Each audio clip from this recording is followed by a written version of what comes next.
저는 사실 이런 경험이 없어가지고 전혀 모르겠고, 근데 저도 없는 거나 마찬가지더라고요. 책을 읽어보니까.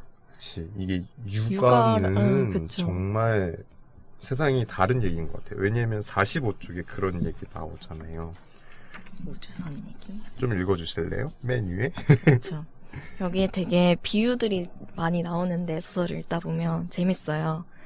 결혼이 남미의 오지로 떠나는 위험한 여행이라면 아이의 양육자가 되는 일은 우주선에 탑승해 미지의 행성에 정착하기 위해 떠나는 것과 같다. 맞아요. 저 이 비유를 듣고서 이 정도야? 그러니까요. 그렇구나라고 생각을 했고, 주변에 아이를 키우는 육아를 하고 있는 친구들은 있죠. 친구들은 있는데 어때요, 보면? 너무 많이 바뀌었죠. 어. 이제 자연스럽게 그렇게 되는 것 같아요. 분명히 아기를 낳기 전에는 직업이 있었는데 이제 육아휴직을 하면서 복직을 못하게 되는 거죠. 원래는 복직을 생각을 했었고 그래서 휴직 상태로 있다가 결국은 상황이랑 여건이 되지 않으니까 복직을 못하고 그냥 계속 이제 아이만 돌보는 상황이 됐는데 소설에서도 그렇게 표현을 하고 있어요. 육아의 모습을. 한 사람이 가족의 모든 것을 책임지기 위해 끌고 갈 수도 없을 만큼 무거운 짐을 어깨에 짊어지고 비명을 지르고 비틀거리면서 걸어가는 동안 다른 한 사람은 고립되고 배려받지 못한 채 묵묵히 가야 하는 구조야.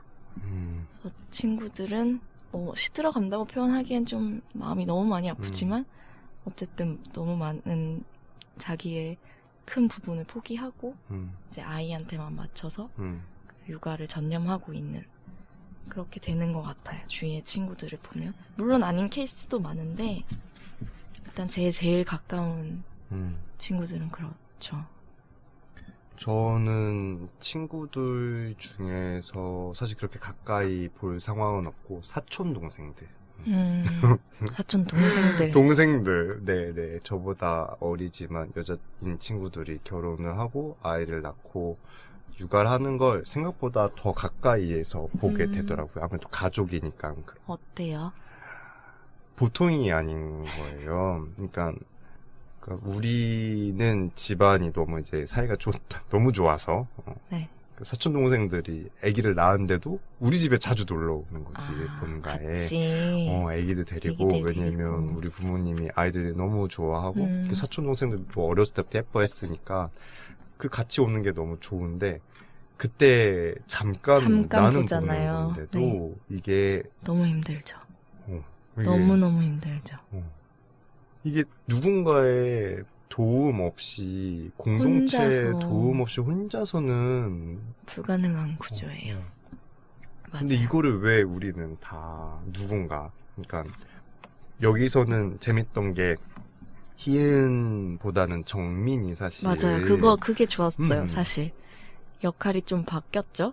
오히려. 남편이 집에서 육아를 하고 아내는 이제 일을 하는 상황이라서 더 좋았어요, 저도. 그러니까 이게 너무 성차별적으로 혹은 성의 이분법적으로 보지 않게 되고, 육아라고 하는 현실에 결혼제도에 들어가 있는 두 사람이 누군가는 희생을 해야 된다라는. 그쵸. 결국 어쨌든 한 명은 그렇게 시들어 가야 되는 구조는 맞아요. 그래서 둘이서만 키우는 건 너무 힘든 일이야. 너무 힘들어요.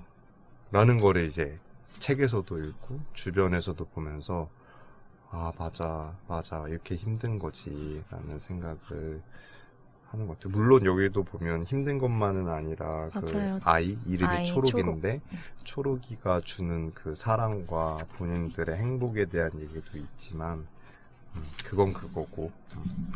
어쨌든 힘들고 둘 관계가 결국은 시들어 가잖아요. 그쵸, 지쳐가게 되죠. 네.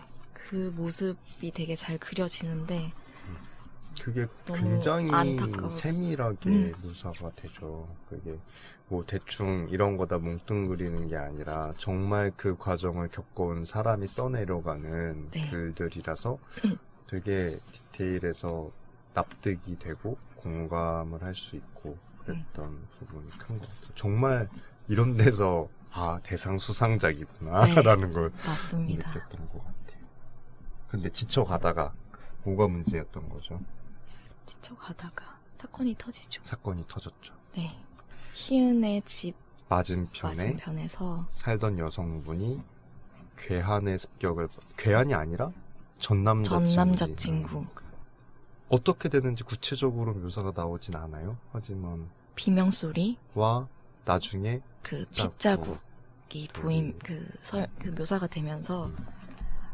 전형적인 이별 폭력이었다라고 음. 소설에서 암시를 해주고 있었어요. 맞아요. 이별폭. 그리고 그 여자는 회복을 했는지까지는 알 수 없지만 어쨌든 중태 위험한 상황에 이르게 되고 그 순간 여자가 구조를 요청했던 그 위험한 순간을 희은이 듣고 목격을 하게 되면서 이제 불안감에 휩싸이게 되죠. 그렇죠. 불안하게 되고 그 불안감을 이제 정민 남편에게 얘기를 하는데 그게 정민에게는 삶이 너무 힘들어서 그거를 자기처럼의 어떤 완벽한 불안과 공감을 못 해주는 거죠, 못 해주게 희은을. 되죠. 근데 그게 사실은 좀 여유가 있었다면은 나중에도 뒤에 가면 나오잖아요. 정민이. 네, 정민이 그때 희은이 이렇게 느꼈겠구나 하는 거를 그때 희은이 느꼈던 불안과 공포가 이 정도였겠구나라고 정민이 각성하는 순간이 있는데 그때는 정민 자체가 어느 정도 여유로워졌고 그런 것들을 그리고 또 희은 외의 여자에게서 또 맞아요. 듣게 되니까 공감을 조금 할 수 있었죠, 나중에는. 근데 그 당시에는 정민은 너무 버거웠죠. 그렇죠. 삶에 삶이 버거워서. 지쳐서 당장 희은은 너무 불안해서 이사를 가고 싶다고 말을 했는데 그것도 정민은 현실적인 것들이 너무 맞아. 걱정이 되는 거죠. 지금 당장 이사는 어렵다. 근데 그 불안을 마주하고 있는 희은이 점점 상태가 안 좋아지죠. 좋아지죠. 많이 안 좋아지죠. 그리고 되게 신경증적이 되기도 하고 공황장애, 공황장애 우울증 같기도 이런 하고 여러 가지 그런 상담도 받죠. 맞아요, 병원도 맞아요. 가고. 결국 큰 관계 균열을 일으키게 됐던 것 같고 서서히 멀어지게 되죠. 그런 삶의 버거움과 그리고 육아의 힘듦 그리고 또 그런 극단적인 사건들 이런 것들이 복합되면서 그래서 희은이 점점 불안해하고 정민이랑 사이가 멀어지게 되고 되죠. 있죠. 그러다가 또 하나의 중요한 사건이 드러나게 되는데 정민이 너무 스트레스 받아서 네. 선물 받은 아이패드에다가 일기를 휘갈겨 쓴 게 있었는데 그거를 희은이 우연히 발견하게 되고 거기서 이제 엄청 신뢰가 깨져버리죠. 그 내용이 뭐였냐면 죽고 싶은데 죽을 수도 없으니 자신을 못 죽게 하는 모두를 없애고 자신도 죽고 싶다고 라고 표현을 했어요. 적어놨었죠. 그걸 물론 희은이 보게 나중에 되고. 희은은 이게 치료가 필요한 사람의 구조 요청, 궁지에 몰린 사람의 비명일지도 모른다고 나중에 떠올리긴 하지만 그 순간에는 그걸 그렇게 해석할 여유가 없었죠. 그래서 정민의 그 말을 실제적인 위협으로 느끼게 되고 불안한 상태였기 때문에 그래서 둘이 이걸 갖고서 엄청 싸우게 되고 그 묘사가 조금 나오죠. 정민은 희은의 폭언과 욕설을 들었고 던져지는 물건들을 묵묵히 맞았다. 용서를 구했으나 굴욕감이 온몸을 가득 채웠고 희은이 너무 심한 말들을 했기 때문에 마음에 상처가 났다. 관계가 결국은 완전 파국에 치달았고 그 상태에서 서로가 서로를 그냥 같이 살기만 하고 있는 상태였는데 첫 번째 고양이 치커리가 이때 세상을 떠나게 되죠. 그래서 아까 고양이의 죽음이 희은을 각성시켰다고 했는데 이 맥락에서 치커리가 죽음을 맞이하게 되고 희은이 각성을 해요. 결혼으로부터 그리고 제도로부터 자유로워지는 결심을 하게 되는 거죠. 그렇죠. 결국에 두 사람의 문제가 아니라 제도의 문제라고 희은이 정리를 해요. 왜냐면 정민에게 희은이 편지를 쓰잖아요. 그 일이 있고 나서. 그러고서 거기에 편지를 쓰는데 우리는 거기 한번 읽어주실래요? 우리는 이제 서로를 미워하지. 서로의 고통마저 미워서 상대의 입을 틀어막고 싶어 하잖아. 하지만 정민 씨, 우리는 결혼이 아니야. 결혼을 했을 뿐이지 정민 씨도 나도 결혼이 아니잖아. 우리가 미워해야 하는 것은 서로가 아니고 제도야. 이런 얘기가 나와요. 그래서 이혼을 진행하죠. 네. 이혼을 진행하고 그 다음에 각자가 자기의 삶을 찾아 나서는 장면들도 나와요. 네. 그래서 희은은 초록을 데리고 아무 일이란 닥치는 대로 하면서 삶을 그쵸. 꾸리려고 하고 인생의 정민은- 진로가 바뀌는 건 맞아요. 두렵지 않았다. 음. 라고 희연이 표현하면서 초록과 함께 살기 위해서 초록을 부양하면서 할 수 있는 일들을 찾아 나서고 정민은 정민대로 그 전에 계속 떨어졌던 임용고사를 이제 합격을 하게 되고 그러면서 자기가 원했던 자기다운 삶에 조금 더 가까워지는 삶을 살게 됩니다. 맞아요. 너무 슬펐어요. 좀 그렇게 서로 사랑하던 사이인데 결국은 서로의 아픔 뭐 그런 서로를 돌봐주지 못하고 미워하는 감정이 생겨나게 되고 헤어지고 서로에게서 멀어지니까 비로소 여유가 생기고 자기다움을 찾아간다는 그러니까 결혼으로 인해 자기다움을 잃어가는 그 모습들이 너무 슬펐고 사실 이게 엄밀히 말하면 결혼 때문이 아니고 육아가 같이 끼기 때문에 그럴 것 같긴 한데 너무 그래도 그 제도가 결국에는 두 사람에게 모든 것들을 다 너희가 알아서 그쵸, 책임져라고 만들어 그렇죠, 버리니까 그렇죠. 사실 저도 종종 얘기했지만 깜지 씨에게 결혼 안 해 뭐 이런 말 많이 했었죠. 약간 이런 게 안 되면 결국에 두 사람에게 너무 큰 부담이 그쵸. 들어가게 될 것 같아서 구조적으로 그럴 수밖에 없는 거죠. 심지어 부모님한테 얘기했는데 그래도 등 맨날 두드려 맞으면서 부모님께 말씀을 드렸다고요? 결혼 안 해. 맞아요, 진짜 등짝을 맞죠. 하지만 할 말은 해야겠다. 이 충격요법 미리미리 얘기해야지. 맞아요. 맞아요. 정말 안 해. 아니 뭐 말이 그렇다는 거지. 그래서 그렇게 희은과 정민이 자기다움을 찾아가게 되고 그 뒤에 저는 이 부분도 되게 특이했거든요. 희은이 일자리를 찾다가 어떤 연구소에 들어가서 재미난 프로젝트를 진행하는 연구소에 들어갑니다. 그러니까 소설이 어쨌든 그래도 희망적인 뭔가를 던지고 시험적인 걸 던지고 이 상태로 끝나진 않았어요. 그래서 어떤 실험을 하는 회사에 들어갔냐면 부부가 있고요. 그리고 부부 외에 6명의 실험 참가자들이 있습니다. 그리고 이 8명의 실험 참가자들은 3시간 하루 24시간을 나눠서 3시간씩 원하는 시간에만 이제 육아를 하는 거죠. 그렇죠. 그래서 뭐 일단 엄마와 아빠가 시간도 택하고 그다음 나머지 6명이 또 택하고 하면서 이제 엄마와 아빠는 그 정해진 3시간에만 아이를 돌보고 그 외의 시간에는 나를 위해서 쓸 수 있는 시간을 확보를 하게 되는 거죠.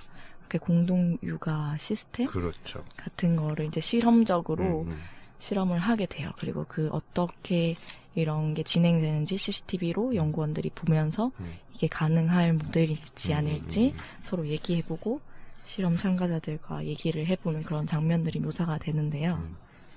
이게 소설적 상상력이긴 한데 네.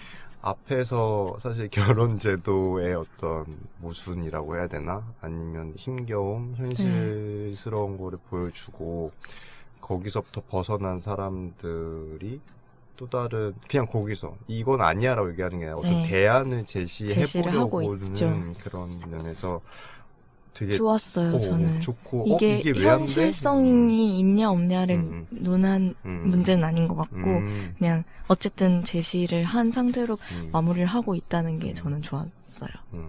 여기 보면은 사실 그 연구원들끼리도 막 엄청 토론을 하잖아요. 이게 말이 되냐 안 되냐 막 이런 거 하는데 애착 관계 얘기 나오고 주 양육자 얘기 나오죠.